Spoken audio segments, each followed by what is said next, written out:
Creatives. Welcome to Girl Gang Craft, the podcast. We have two guests with us today. We have Jacqueline and Minna from the Product Boss, and it's really exciting to have them on the podcast today because I've taken their course. I've been listening to their podcast for a while, so it feels very lovely for me to be able to talk to them personally and share their wisdom with you all. So welcome to the podcast, ladies. Thanks for having us. I know we're so excited that we have a student that has such a successful business or businesses in this podcast. So we're honored to be on here with you, and it feels super full circle. Yay. Thank you so much. As I was saying before we started recording, Jacqueline played sort of an integral part of like us moving our product-based business on its own Instagram. So it gets its own space to breathe and it sort of has its own mission. And so that little video in itself, that feedback sort of shaped a lot of our trajectory in our post-COVID world. So thank you for that. Of course. And I'm Jacqueline, by the way, if you want to hear voices, this is the Valley Girl voice. The more Valley Girl voice is the girl from the Valley, which is Jacqueline. Equivalent Valley Girl. And then I'm the Valley Girl from Iowa, which we always say if two Valley girls walked into a bar, this is the two of us. I love it. Okay. Let's start with, how did you two meet? Ooh, good question. Well, back in our day, people used to do it on the internet. No, but we did meet online. So we met online. Mm-hmm. So funny enough, so Minna's a product-based business owner. I've had my own product-based business, but she owns Little Labels. And we were listening to a podcast with the Biz Chicks podcast, where she coached 6-figure business owners, and we're both female CEOs and entrepreneurs. And we were and I was listening to the podcast, and I had my own brand called Cuffs Couture, which was a wearable wrist wallet that I had ran, but then kind of wanted to liquidate. I had 2 kids. I had a service-based business, kind of like you. I have a service-based business. I had started this product business, but it just didn't make sense in the market anymore in terms of like our phone size, things like that. So I was listening to the podcast, my ears pinged because the host of that podcast said, for example, like Minna, who sells her products on Amazon, if she ever wanted to be a coach, she could be an Amazon coach. Meanwhile, Minna's like cringing and being like, I'm not a coach. But I found her in the Facebook group and I reached out and I said, hey, can I pick your brain on Amazon? I was thinking about liquidating thousands of products on Amazon, and could I grow a business there? And because of Minna's generosity in terms of jumping on a coffee chat with me online video, I had not entered this online world yet. I'd been an entrepreneur for like 10 and a half years and did it all by myself. Very lonely. Found her. And then when she jumped on a call, and then we kind of transitioned this relationship where we realized we were speaking product. We had both had service-based businesses. So we continue to have service-based, but we also were both product. And we realized we talked the same love language: inventory, shipping, pricing. I mean, service-based businesses don't have to deal with products sitting on the shelf that have literally eaten money up and that we need to figure out how to sell them. So as we started talking about this, we realized, there was a gap out there. But before we ever said, let's start a podcast, we just really vibed with each other and we found each other and improved. We also had like 2 kids that were similar ages. So we were both moms. Jacqueline at the time, hey, this is really coming full circle. She's back in LA, but at that time she was moving from LA, but she had a really long commute.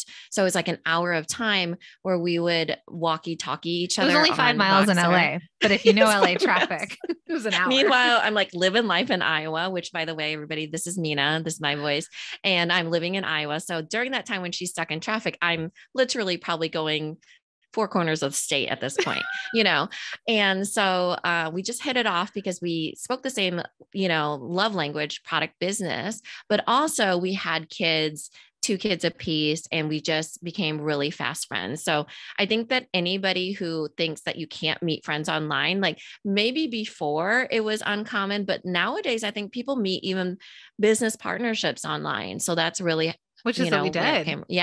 That's really what we did. I think because we established this relationship, we reached out to each other, we found each other, and we didn't have to be in the same place, but we had each other's ears and minds and thoughts, which is kind of like how a mastermind gets started, right? 2 minds come together. This is Napoleon Hill's concept of 2 minds make a third mind. And that's ultimately what we created. And we had kind of decided, we didn't say that we were starting a business together, but I was speaking at an event in LA for the fashion industry, and they asked me to put together a panel.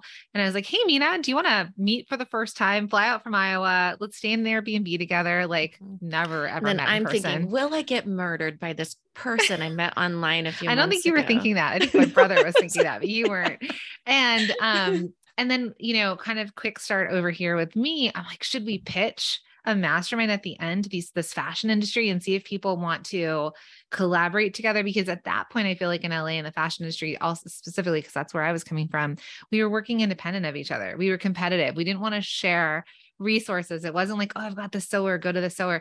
But that's how I grew my businesses, by collaboration. And so we basically met for the first time, pitched a mastermind, sold it out in the hallway. And that was the conception of truly actually Multi-Stream Machine, which is our signature program now, because we were teaching multiple streams of revenue for product-based businesses. And that was the way to grow. So that was and the panel was called Multi-Stream Machine. Yeah. So that was, we didn't know what we were on at that point, but that's how we met and fell in love and became life partners. Don't tell our husbands though. They know, I'm sure. So what came first? So you pitched this mastermind, and then when did the podcast come along?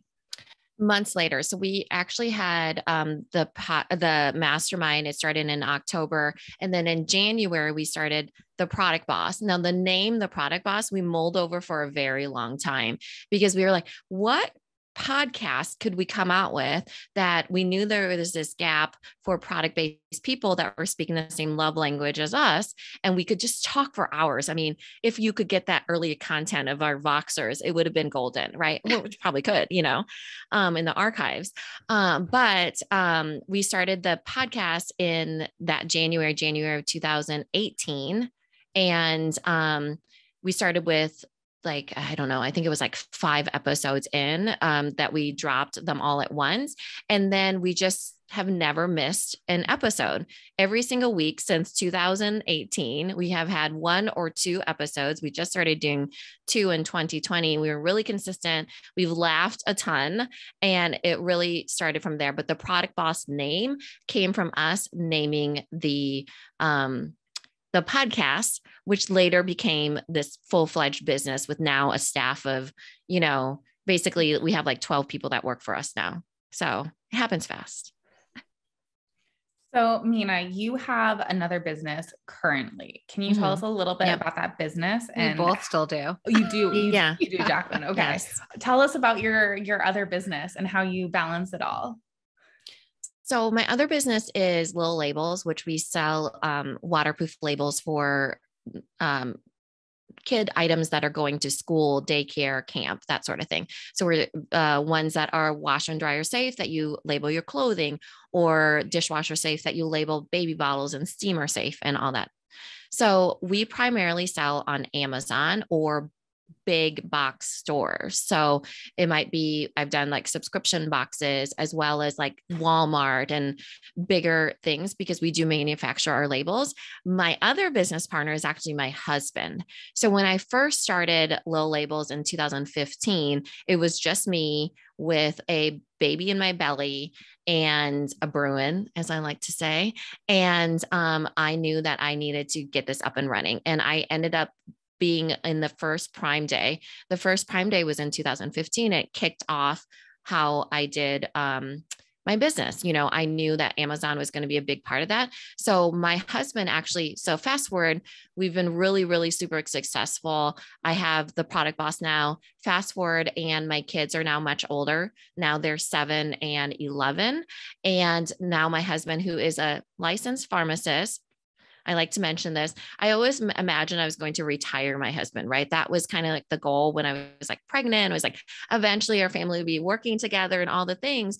And now it looks totally different. The kids are older, and my husband is in the house now. He doesn't like to be called retired, because he's not. He's still a licensed pharmacist, but now he takes care of the kids and also runs Little Labels.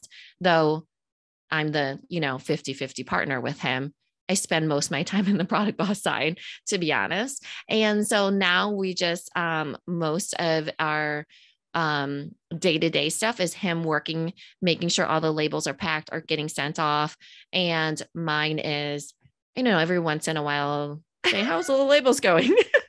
That's your role as CEO. How's it going over there, husband? Yeah. So that's pretty much like the other business that I have. So Jacqueline, what do you want to go into your other business too? Yeah, I was just thinking about it actually like on a deeper level as we were talking about this. So my other business is Designer Consulting Co-op, where I've helped launch over 1,000 fashion brands, like startups, so apparel and accessories. So my background is I'm a fashion designer. I've worked for big businesses. And then back in 2007, pre the last recession, I started out on my own and I started coaching and consulting people on, actually I was designing for them, developing and producing their fashion brands and helping them launch. I have very limited clients now because again, the product boss has really grown. I think the thing in terms of for both of us, what Minna and I both kind of had to come to the conclusion on how to balance it was when we first started out, the product boss was 1 day a week and our other businesses were 4 days. We are not about hustling all the time, but we are definitely about hard work. We don't believe in really don't believe in the 4-hour work week from a product based. Passive part is I think it's really hard to think something's going to be passive and it's not. I think the balance part is really hard too, because when we have the secondary business, we have kids, we're also wives and have lives. And then we're also not together. That's the other thing that I know we've been loosely mentioning it, but I'm in Iowa, Jacqueline's in Los Angeles now. So there is like this virtual aspect to it. I think we could just do so much more if we were together sometimes. And then we'd ignore our children and our husbands and our friends. So it's a good thing Jacqueline, we have separation. Are you in LA recently? Is that a recent thing? I just moved back. Yeah. I was on the East Coast. Week. So when Minna and I first met, I was moving to the East Coast and now I've moved back. So as of like a week. Is that because isn't your husband in Broadway or something? He's a Broadway actor. He's also just a TV film actor. And wasn't he Harry Potter? He was, but he also, some people out there might know him from the movie She's the Man with Amanda Bynes. He played the guy with the spider. Anyways, so yeah, big Broadway actor. Broadway is up it's a mess right now, like after the pandemic and ticket sales and travel and all the things. So we're back in LA, which I love.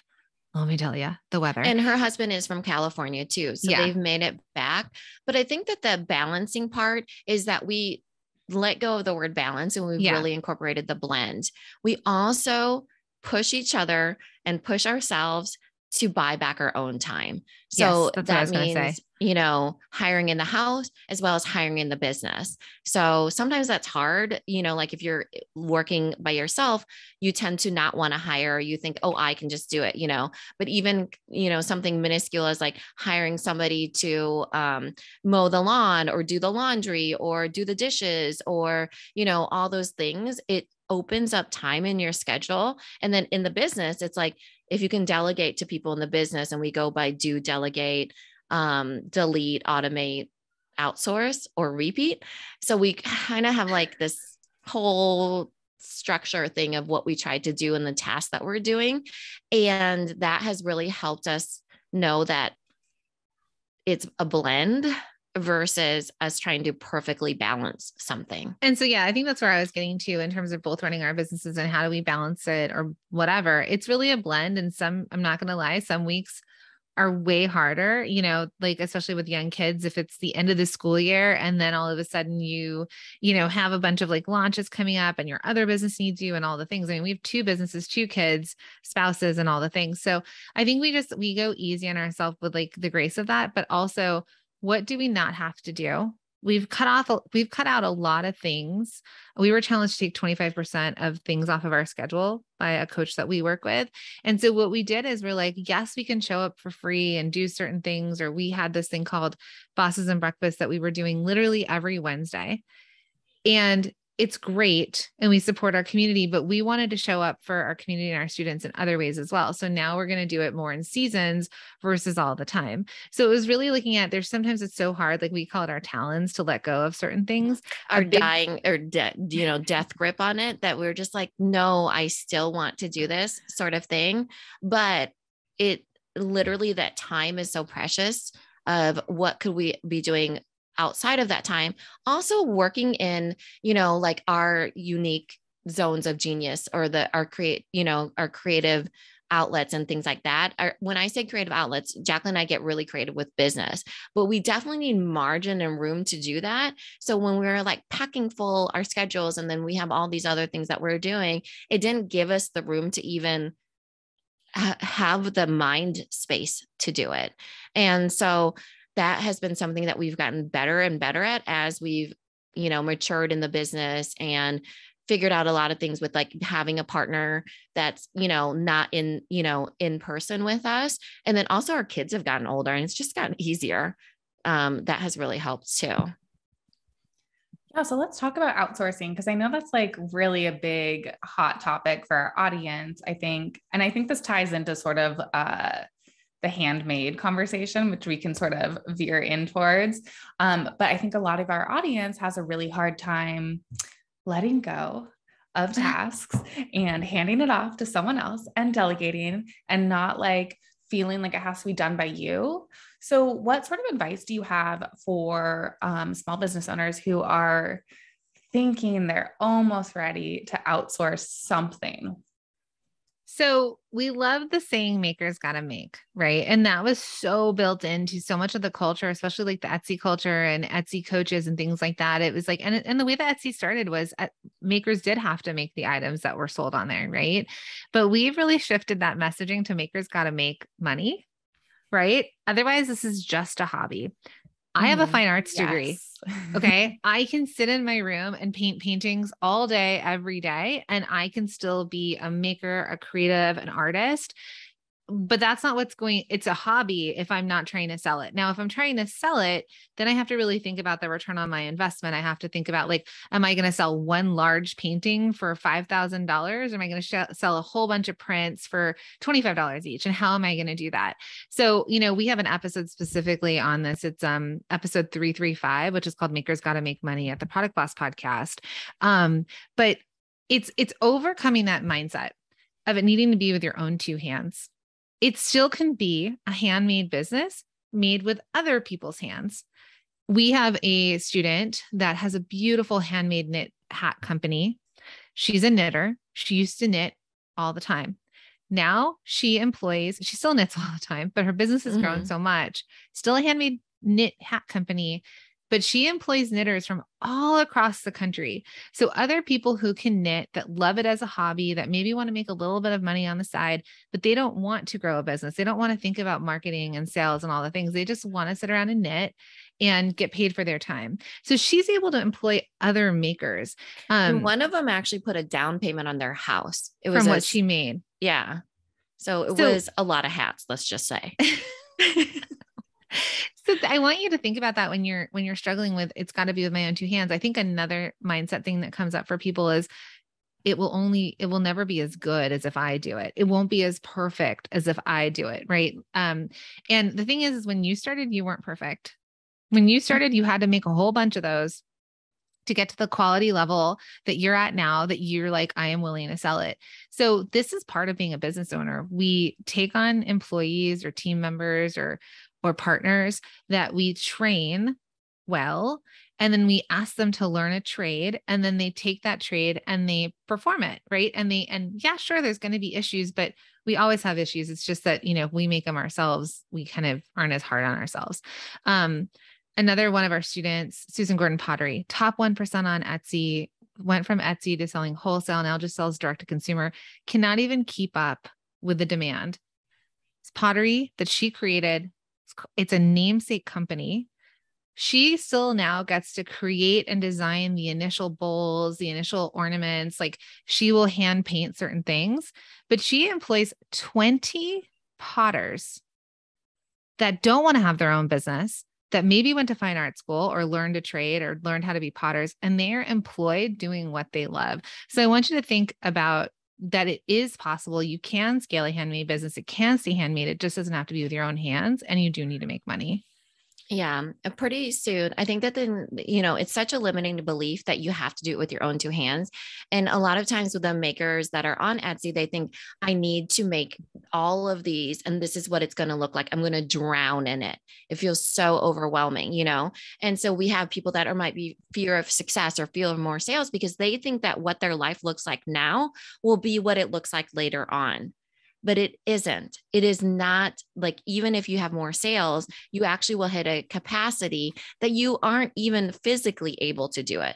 So you hire people that alleviate the easier things. Now, when you start doing processes, the best thing to do is to outsource first the things that are repeatable and simple and teachable. So a lot of times that has to do with production, streamlining a production process or shipping. So we'll see the first hires in that where it's like, ooh, I can hire somebody to even one part of the process to buff the jewelry all day long. They're just going to buff the jewelry, right? It doesn't have to be the whole process, right? Or all day long, they're going to pinch the pottery or they're going to work on the best-selling ornament or whatever it ends up being. And then, or they hire somebody in shipping and fulfillment where it's like, ooh, I can really teach somebody to pick, pack, and ship. And this is really, really easy, right? So it doesn't have to be where I think that makers get stuck is in their own limiting belief of that I have to do every touch, every piece, every single thing that my customers demand it and they won't pay for it. You better believe that they're still paying for Susan Gordon pottery.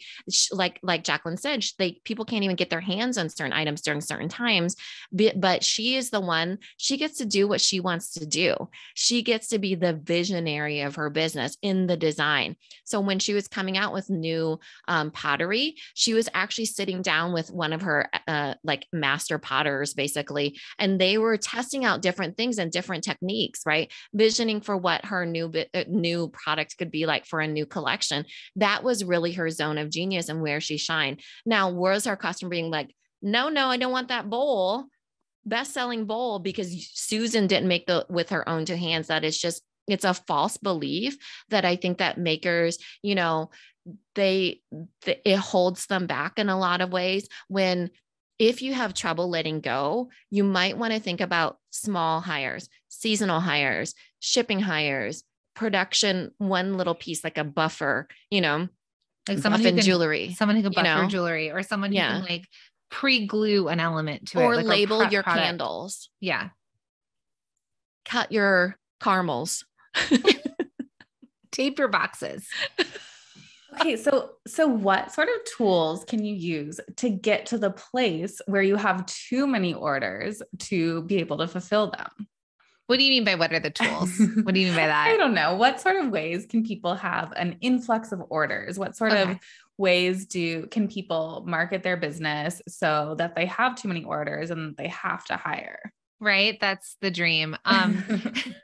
And also it's the limiting belief. A lot of times people are like, I want to hit my first six figures in like $100,000, but they cannot possibly imagine how they will make, again, with their own two hands, that many pieces of jewelry to sell 100,000. Because where we are today, this is the first tip and tool, is really, you need to work on your mindset, limiting beliefs, thinking, surround yourself with podcasts, Girl Gang Craft, The Product Boss, mindset coaches. We need to work on building your confidence and shifting your mindset that what it looks like now is not what it's going to look like when you're $100,000 business, a $200,000, $1 million business. It's the same idea when you have a baby. I'm just going to go with like the baby scenario. You have a baby. It's your first baby. They're a baby. They don't know how to walk. They don't know how to talk. They will get there long-term, please God. Right. But right now, this is where they are at. And then you learn to be a parent at every stage of that baby's life.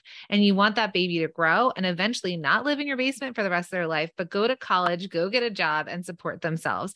It's the same idea with your business, right? So we want you to treat your business this idea of like, you are going to take care of it. You're going to grow it. You're going to have the confidence to know you're going to get there. But I will say the way that we've seen our students get flooded with sales, really grow and catapult to that next level is truly what we taught in our very first panel. It's what we called our signature course, Multi-Stream Machine, which is our signature program, is multiple streams of revenue.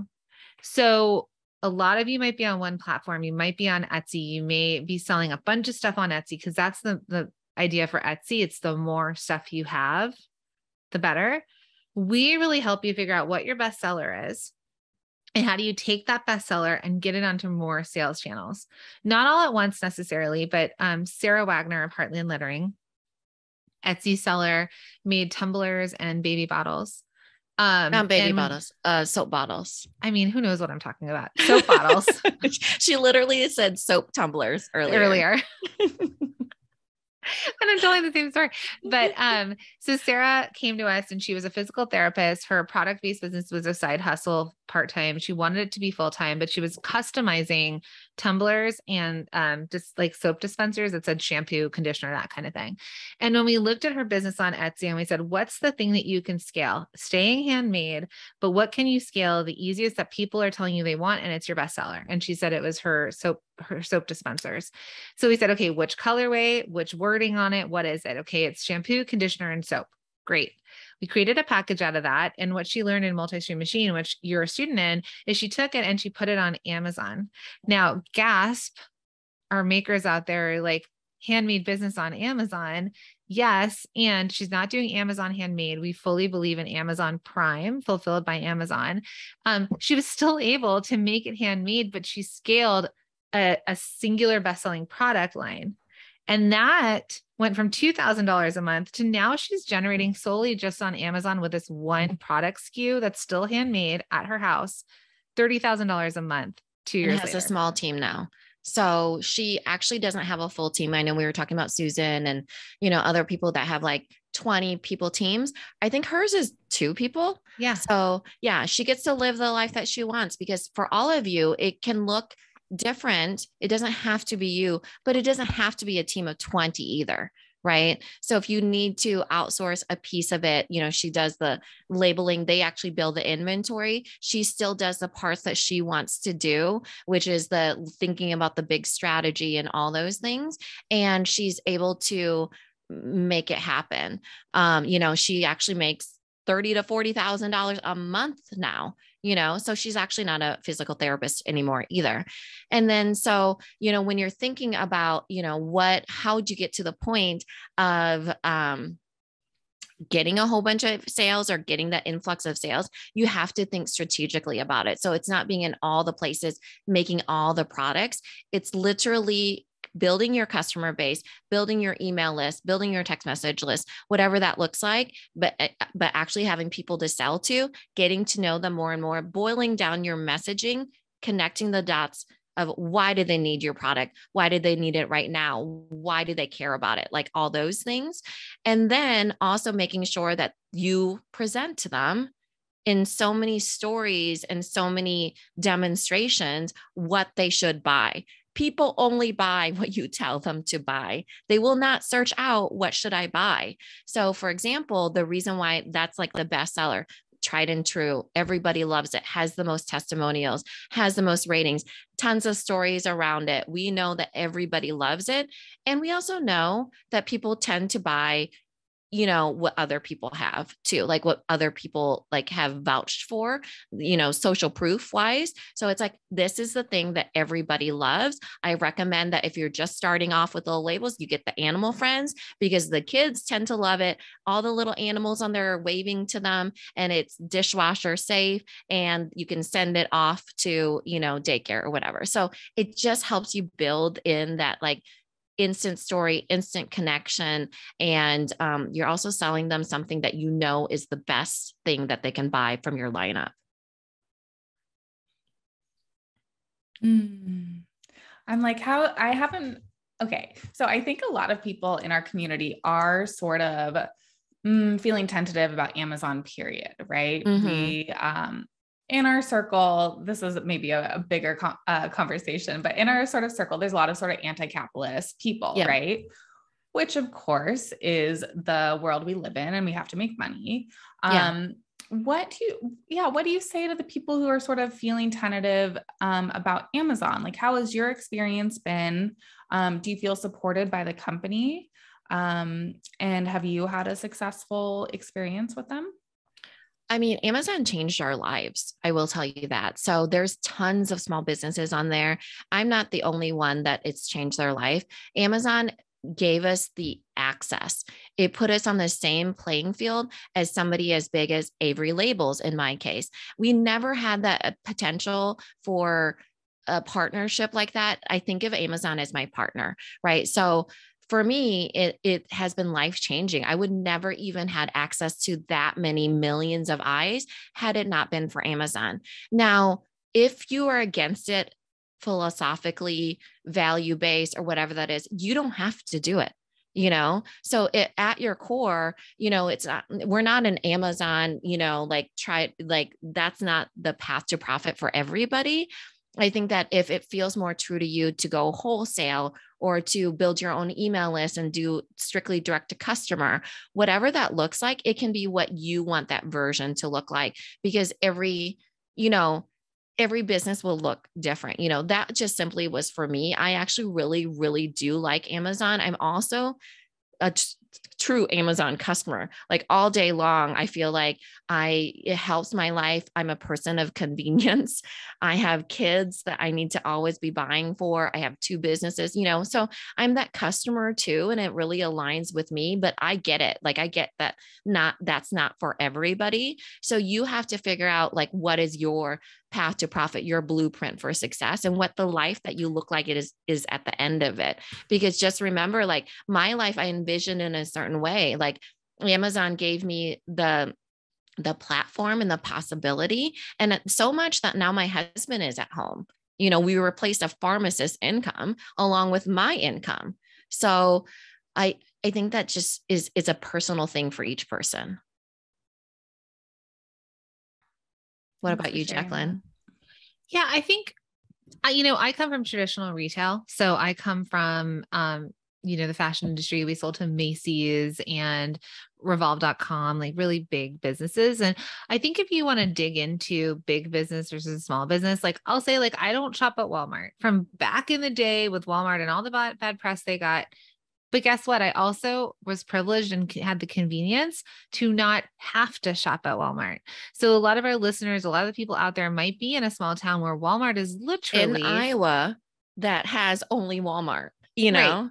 Doesn't have all the things that I have had the privilege of being close to New York City or living in Los Angeles that I've had. So once I opened up my world a bit more and understood that there's the right customer for everybody, and there are a ton of customers out there, and you need to decide on it. So we have handmade businesses that are small. Amazon is built on small businesses. They're on there and they're working and they're doing well. Sarah, they're built on third-party sellers. So 60% of the people that sell on Amazon are actually third-party sellers, meaning like small businesses or other people selling product on there, not Amazon selling Amazon products. Right. So with Minna's company being convenience, right? Hers are like not pre-order these labels that are, pre-made for you and you just have to put them on, but rather for me as her customer, I get out the Sharpie, I pull it out, my kids get a new water bottle, I write their name on it, I seal it, and then they go to school, right? Like the one that's a brand new water bottle. I'm about convenience too. So it makes sense to sell where your customers are. So if your customers are on Amazon, which Jeff Bezos has said, that he wants to sell everything to everyone on Amazon. And it's true. He's getting pretty close to that. There's literally, it is now a search engine that people will default and buy. But we're also the founders of the Shop 1 in 5 pledge. So I just want to bring that up with everyone because we created a pledge during 2020 to shop 1 in 5 of your purchases from a small business online or offline. Now we got some pushback on that because people said 1 in 5, like that's only, 20, like we said, it's 20%. You can change the world, but it's the same with single-use plastics. It's just the same with, how, like, do you turn off your lights or not? Like we all have our own vices that are not good for the world, let's say, or good, aligned with all the values. But so you have to choose your battles, but you also have to choose how you're going to go give back. So we try and make a point that 1 in 5 of our purchases is from a small business. 20% is a big deal. So if we're on our way to drive to Target, Main Street USA, you're going to Target, maybe instead of stopping at Starbucks for the coffee, maybe we go to a small coffee shop. Maybe we are going to stop at Starbucks. Maybe we are going to go to Target, but maybe for lunch, we go and eat at a local restaurant or we go to the small toy shop. in the or we town. go online and shop from the product bosses that are on there. Yeah. You know, so I think when we come up with these values, and I dealt with this when I was starting up businesses, back when, eco-friendly, organic, I've been in business so long that organic was not, it was novel. Like back in my day, this people was back wanted when to, people used to have to say www. I had to tell them to get, I literally had to tell them, go get a domain name and hold your name. Yeah. People were not selling e-commerce at that point. And this is like in the mid 2000s. And, organic cotton was a big buzzword. And I had a line that I was creating, and she wanted to be, low impact dyes. So we're doing natural dyes. We were manufacturing in Los Angeles, which meant we were keeping it domestic. Our footprint wasn't bigger because we weren't importing from China and having like the fuel, right? We were buying cotton, but the cotton, where it was made, and cotton, by the way, wasted more water. Right. So organic cotton. So you had to pick which way we wanted to go with what we wanted to do. Meanwhile, Walmart comes out with $15 organic cotton tees. And then all of a sudden she's now competing with her $45 organic tees against Walmart, but they're different customers. So I think to round out this part of our soapbox is figure out where your customers are, make sure it aligns with your values, but think a little bit bigger. Because ultimately, we want you to have successful businesses. We want you to drive revenue. We want you to reach the customers that are looking for you. And these bigger platforms sometimes give you that access to customers you would never have the marketing budget to reach, to customers that would never know you existed. So can you take that impact that you create by growing your business and do something else with it?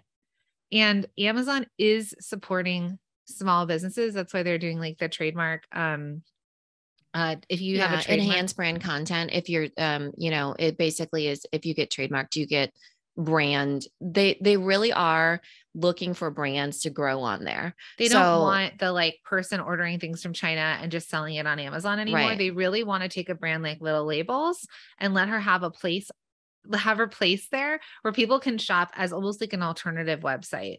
Yeah. And get it conveniently in 2 days. But why are they doing that? Because Amazon will always be customer first, right? So for example, if you lose your privileges on Amazon, they will almost always go with customer first, because that's why they have fights against fake reviews. They will always be looking at the customers like, hey, this is the promise we make to customers. We'll deliver to you in 1 day or 2 days.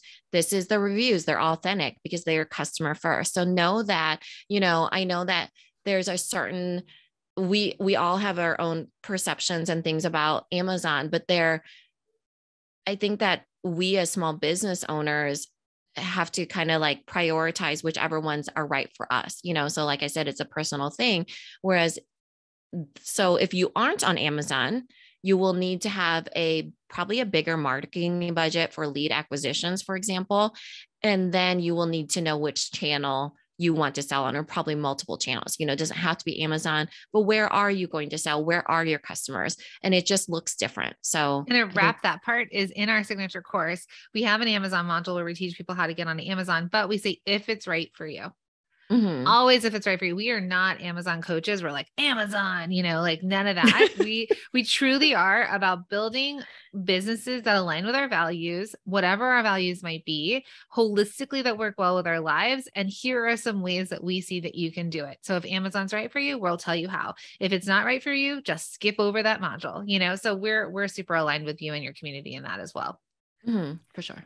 Thank you for getting into that with me. I appreciate it. We just ranted at you. No, I love it. I totally love it. I mean, there's so much good nuggets of information in there too. And that's, I think, I know the community is really going to appreciate that. So thank you. I kind of want to pivot a little bit into holidays, and how we as product-based business owners and service-based business owners can prepare for the holiday season. And do we need to start doing that right now? Yes. Whatever month it is. Yes. Yes. The sooner the better. We want all of our product bosses and makers to be proactive and not reactive. And it happens to be a time where it will make the most sense as well as the most impact on your bottom line. So, fourth quarter is a big deal, especially for makers, especially for product bosses, because you also need to know what you're going to be selling. And if you need to order anything as far as raw goods, what you need to make, and then what you're going to sell. So the sooner the better, because it tends to be overwhelming. And then we have our lives that we have to live. So it's a little bit of, the back end, the operations, the back of house, as we like to call it. So we like to teach from front of house, back of house. So back of house is like the operations, the fulfillment, the production, the, getting the inventory, like what you're going to sell and is it going to be chugging along? The front end of that now is the marketing, because you in that time have to market, you have to push, you have to launch, whatever that looks like, you have to make money essentially. And so the sooner the better on that. For holiday now, if everybody, the things that they could be thinking about is, well, how they're going to spend their time. We have actually workshops coming up that are called the Product Boss's Guide to Getting Holiday Ready. We focus on 3 pillars. One is time. How are you going to be spending your time? It already feels like 100 hours and 40 hours at this point, but for a maker, those are very slow hours. Like how are you going to be doing those things? Second is scaling, understanding the money you need to make, the goals you need to set, and then also like doing the math and, like making it enjoyable at the same time. And then third is focus. So like, what are you going to focus on? What products are you going to be selling? And we really dig in deep on how you can make that into an entire marketing plan, financial plan, and literally a holiday plan of getting you holiday ready. Was there anything I missed, Jacqueline? No, I think, and what we like about, and, I think we're going to this might be aired somewhere in the late summer. We start to prepare our product-based business owners in August. Because that when Black Friday, Cyber Monday rolls around, usually it's that week before. It's like, oh goodness, what am I selling? What am I promoting? Who am I promoting it to? So we really start in August. It feels early, but it's enough time, like Minna said, to work on those 3 pillars. Because we want you to be able to enjoy the holiday season while it's also your busiest time of year. The other side of this is that we then also help with figuring out what your promotions are. So we have Rock Your Holiday Promotions Challenge. By the way, these workshops and challenge are all free. They're just here to help you. Now, when we help in that, it's also this idea, because I think, and I don't know if your community resonates with this, but do they feel like they have to offer sales to make sales? Like discounts? Yeah. Yeah. So I think a lot of our community is doing the craft fairs during the season. So I think that's sort of a big push, November and December. And then they're also sort of wondering, am I doing sales in person or am I just showing up in person? And then am I doing sales online? And what does that look like? Yeah, great question. Because we have coached, I know some of our multi-stream machine students during that time are like, okay, it's that weekend, and they might have an online promotion and they wonder, do I do this in person as well? Like at my in-person market? And we definitely dig into this during this free challenge. And we talk about this within our course. So it's the idea of like, how do you optimize those in-person events? Right? How do you make it worth your time, whether or not you're making? But that's just a sales channel too. We call it old school. What did we name that module? Selling old school, AKA in person. AKA in person. It used to be old school. Now it's kind of throwback, and coming, it's like Juicy Couture tracksuits at this point. They're coming People back. leaving their houses. Yeah. Yeah. No, because there was a time where everybody wanted to get online and sell online or sell through online platforms. So absolutely. I think we've seen so many people feel like they have to generate sales, like revenue, offering discounts. Right? They feel like if the discount's not there, people are not going to buy. What do I do? But in Rock Your Holiday Promotions Challenge, we actually teach a whole bunch of different ways to create promotions at the holidays to sell more without necessarily having a discount. So sure, your customer expects Black Friday, Cyber Monday deals. I'm just going to tell you, right? And if you're in person on that weekend, there should be some sort of offer that gets them to buy. Like a show special. Yeah, something that gets them to buy because they're looking for those deals. Remember back in the day when people used to line up outside of Best Buy? I don't know, you might be too young for this, but they would line up outside of Best Buy looking for DVDs that they would get for $1, right? But what are DVDs? These discs that play movies. It doesn't just stream. But I'm saying like that was an old school. People left their house, they woke up early or they camped out and they waited for in person. there is this return to that in-person experience, especially after this pandemic, that people want to get out to the shows, but they also need incentive to buy from you. But it doesn't have to be a discount. It could be a bundle. It could be a best-selling bundle. It could be some sort of cool promotion. It could be a gift with purchase. It could be a discount. And we definitely lean into all of that. So I guess our biggest tip for the holiday season is get prepared. Don't do it alone. Take this time on the front end to really build up a warm audience, people who are going to be there to buy from you when you do offer them their promotions, the products, the sales at the holiday season, because we can create beautiful products and beautiful, discounts or promotions. But if there's no one there to take us up on that offer, we're not selling anything. Streamline, even like if, let's say they all have like a in-person itinerary that they're going to this trade show, this trade show, this trade show, this craft fair, whatever. They could use the same sort of concepts of, essentially that trade show and that craft fair, the in-person events, they're just another revenue stream. They're a sales channel.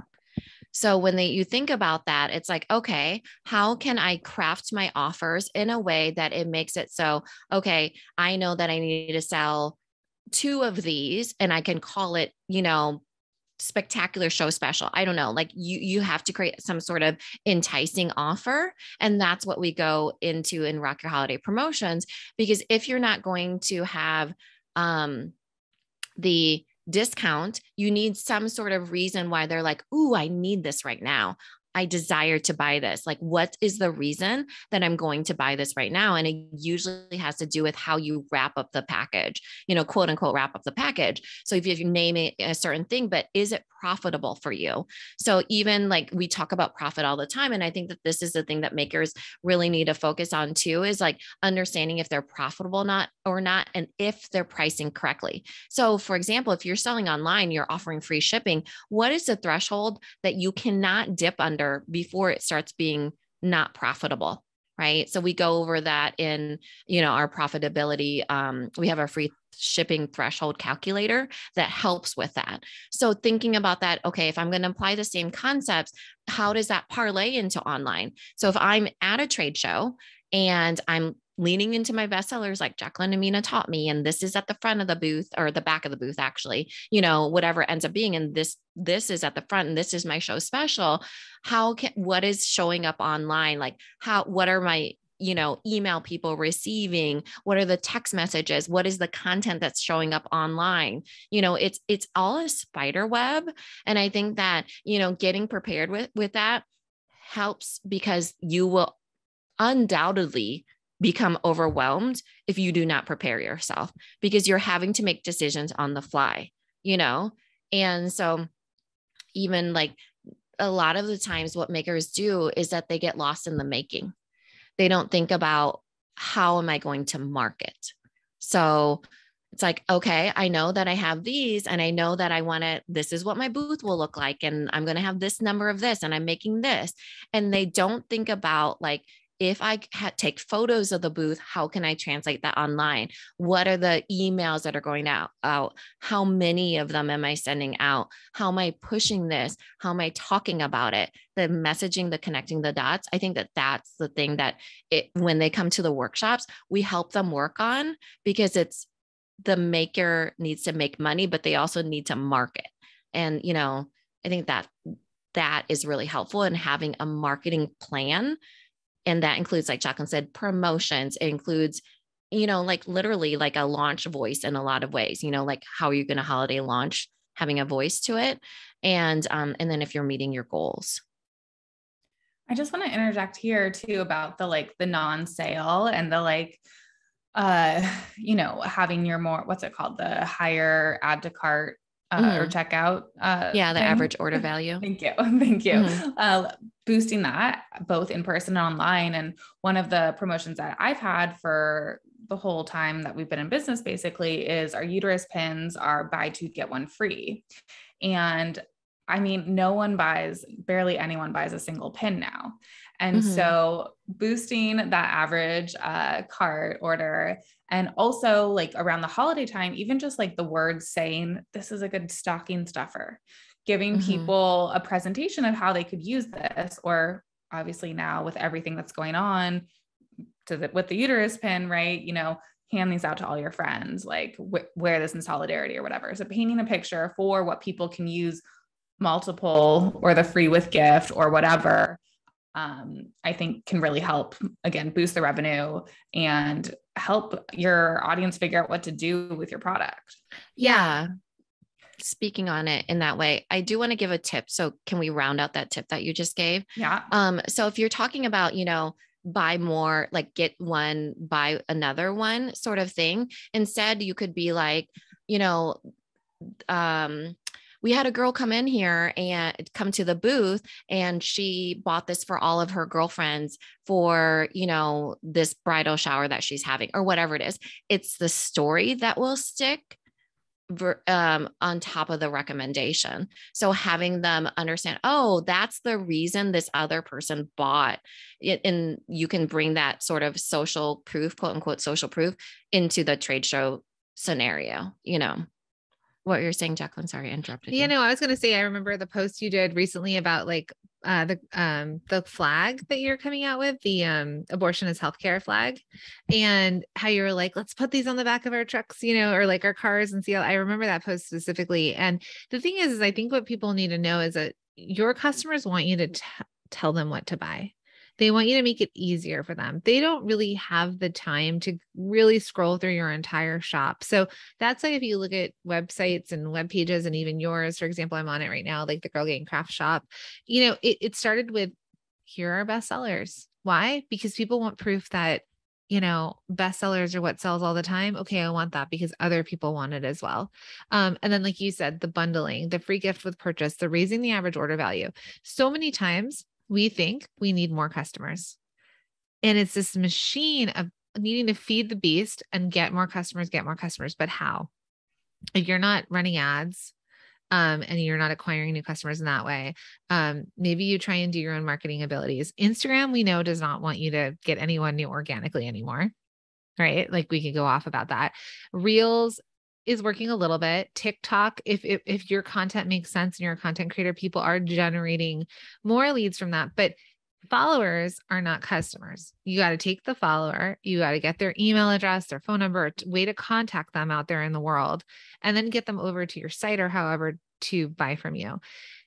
That's a lot of work versus going back to your current customers and getting them to buy again and to raise their average order value. So if you know that you need to make, sell 1,000 things this month, let's say, I'm just going to do really easy math. $10, your average order value is $10. You want to make $10,000. You need to sell 1,000. Okay. Well, what if you could get your customers to spend an additional $10 with you? Now you are having an average order value of $20 and you only have to get 500 people to buy from you. So it just starts to get easier. If you raise your value, your average order value, you can sell less to less people, right? But a higher average order value. And also don't forget about the customers that have bought from you versus always working on acquisition. You have to work on both at all times, but there's just easier ways of doing this. It doesn't have to be so hard. Yeah. And also, if you're at a trade show, this is exactly how people train people. They literally upsell them in person. Hey, now that you've bought this abortion flag or whatever it ends up being that they buy a uterus pin, right? So it's like literally called an upsell. You train your people, whether you work in local retail or whatever that is, that you have them upsell. Now you do that online too. That's another way of raising your average order value, your average cart value, is you upsell them at checkout. This is also how, point of purchase things happen. It's like, how many times my daughters beg me for gum because it happens to be there. Oh, and it's same like, with me. Yeah. And those Kinder eggs, At it's checkout. like, yeah, When you're like going checkout. yeah. So I would say the same thing, like the abortion is healthcare flag. It's a new product. It's coming. You can pre-order it. Right. But maybe if they pre-order, they get an enamel pin. It's normally $13. They get it for $10. Yes. It's discounting one of the products, but you might be able to afford that by selling them the more expensive product. The other thing could be like the ultimate, like feminist bundle. And they get like the whole bundle, all the things they need. They need the flag, they get the shirt, they get the pins, they get the like sticker, they get the whole thing. And it's like all the things that they need. And maybe it's got a slight discount to it, but it's not an extreme discount, or it doesn't. And it's just like a kit that overcomes the friction of decision. Yeah. You want to eliminate the friction. So that's what happens with a lot of times is like, how can you make it less frictionless? Well, or less frictionless, more frictionless. It is recommending, suggesting what they buy from you. So they will buy what they see. You show it. Also telling them how they can use it in their real life. So sometimes people don't understand like what they could do with it, right? Like you could give this uterus pin as a gift. You could, attach it to your backpack. You could put it on your handkerchief, whatever it is, put it on your beanie. I don't know, like they don't quite understand. It's like having a stage house versus an empty house. People can't visualize how that works. I had one more suggestion for you. Okay. So I feel like we're putting on our coaching hats a little bit, but this will just give you an example about Amazon. So let's just say that you're thinking about Amazon and you're not sure how the pricing would work out. You have access to a multi-stream machine, but you're like, ooh, I don't know if I can put my pins on there because this pin is actually at a low cost. Well, what if you sold like a 20 pack of them? Would the math work out then? Where I always use this example. I actually have two examples. One is they only sell spaghetti sauce typically by the 12 pack. The first time I saw this, I was like, why on earth would all these people need so much spaghetti sauce? Turns out the whole world does. The more expensive, so the jars are 3 packs and then you can buy the cans and they're 12 packs. Yeah. So making sure the math works out, but you're able to finesse the bundle in a way that it's profitable to you. I used to, I haven't talked to them in a while, but it's like, I forget what their Amazon name is. It was something like USA, but they did those zip ties. That's all they did was sell zip ties to small businesses. And it was like, they sold by the 1,000 packs of those. So it was like, unless you wanted to buy 1,000 zip ties, they were actually super, super successful, because turns out businesses and corporations need tons of zip ties, So that was the way that they worked out the numbers in order to be like, oh, I can get onto Amazon. So I know that this is not a pitch for Amazon. I'm not saying that. I'm just saying like, make sure that whatever channel you go on, that that, I think a lot of people might dismiss, like these simple concepts, these simple tactics of, upselling somebody at checkout or bundling something together. So then it's like a higher cart value or whatever. But those are the things that will make you stack up your profit in order to thrive as a small business, because then those are, they kind of like collect together and then help your revenue that comes in. If I just can add really quick to that, is if you think about people buying in bulk, I'm going to go back to Amazon just because I went and Googled enamel pins really quick. People like parents do party favors on there, right? Or like sometimes when you do an event, like you might go to a small business or try and go on Fair to order stuff, but sometimes people are looking for fillers, right? So there's like multi-packs. So even all of you thinking, okay, forget the Amazon idea, but let's just say you're at a trade show. Instead of trying to sell individuals, can you sell like, a 6-pack a party pack, a 6-pack of your best pins, right? Like let's say they just combine. Uterus party pack. How fun would that be? For a bridal shower. Just kidding. Really though. but like you could do like a 6-pack of, your pins and like let somebody buy it in a pack of 6 versus having to sit there and think through which ones they want. Or there could be a 12-pack of the uterus pins all at once if those are your best sellers, because someone might be like, you know what, I'm going to give these out to like all of my friends, or I might have something going on or whatever.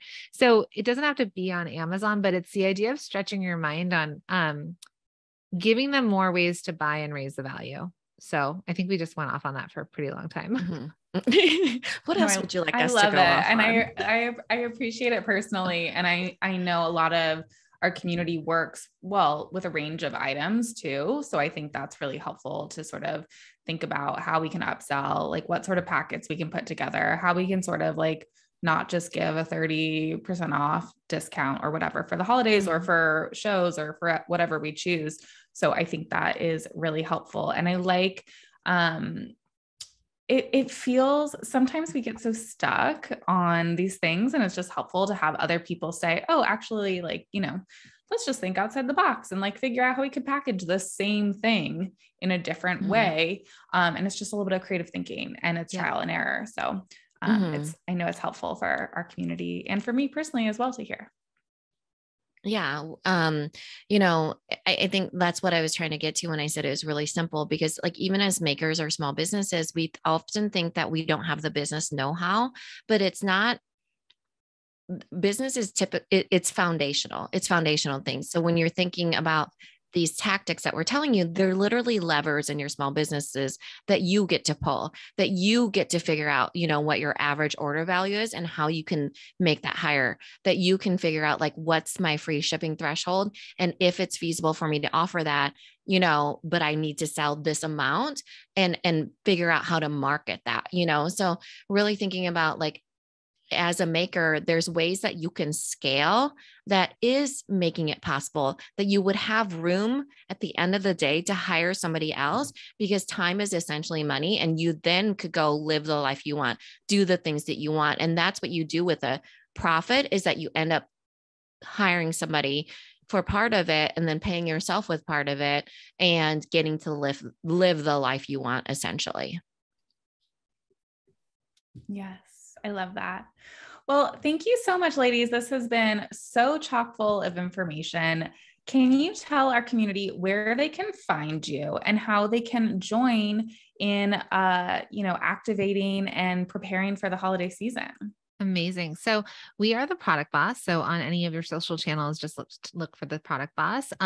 Subscribe to the Product Boss, or just come take a listen. Come on over. We're on any platform that you listen to podcasts. Like we mentioned earlier, that episode 335, which is Makers Gotta Make Money, would be a great episode to start with if that is something that you're thinking about doing. And then this holiday season, or pre-holiday season, because we're doing this while it's still warm out, we are offering the Product Boss's Guide to Getting Holiday Ready, which will automatically opt you into the Rock Your Holiday Promotions Challenge. So don't have to worry about like 2 URLs to go sign up. It's totally free. Just head to theproductboss.com/holiday.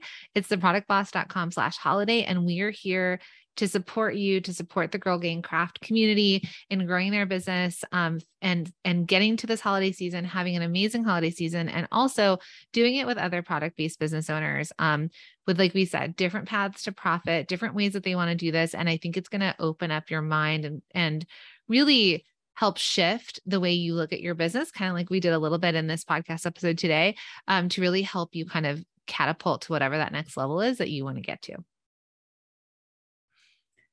Thank you, ladies. Thank you so much, Phoebe.